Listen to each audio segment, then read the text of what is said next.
kata odhiambo ma kawuono. Kapod wantiere weche motenore kod skul, ing'eyo ni odiochieng' ma kawuono thoth skunde iyawo. Ka odhi kaunti ma Kisumu, thoth skunde oyepo kawuono ne tam mar 3 ka igeno ni giko higa jopuonjre dhi yudo thuolo mar timo penj maduong' kaluwore gi kalenda mar somo. Thoth jonyuol kata kamano pod medo ywak kaluwore gi pek mar ngima, kendo gichwalo kwayo ne piny owacho mondo okel resruok ahinya to e sir mag basari kaluwore ni omenda chenro mag omenda mag dongruok gwenge CDF koro omuki.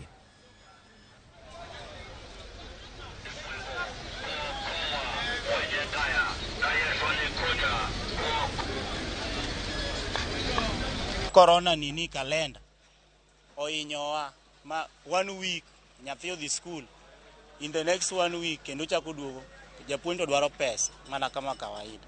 CDF ne ema konyowa. CDF ne machunwa pesa, samoro ne nyathi oriembi to yudo ka CDF siling 3,000. Siling 3,000 no okonyi kamoro.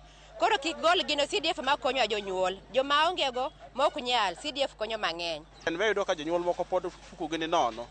Yudo ka koro ka basari ogol. Biro miyo ka jonyuol koro biro bedo gi tich matek. Gibiro dhi pocket gi deep and deep mondo giyud pesa ma ginyalo chulo. Nikech japuonj ok bi rito koro riemb nyathi school fee. To gito gibiro dwaro pesa gino ma nyaka chune nade. Sama basari nitie nyalo boost gi mantin ma janyuol nigo to nyathi dhi go mbele. To nyaka ne med fuel waseno pek mang'eny e tich. E chabira biro to ging'ise bei to ne mane mae. To ga ngi echwa.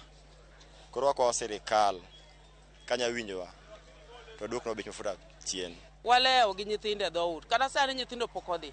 Morning odhi kawuono pok odhi. Madhi kiny pok odhi. Time sort. Ke nyathi donjo ni to lor skul nyathi duoge ot. Nyathi dhi ni to lor skul nyathi duoge ot. Koro wakia ni to kare sirikal ni otero wakanye to skul ni to dhi kod wakanye.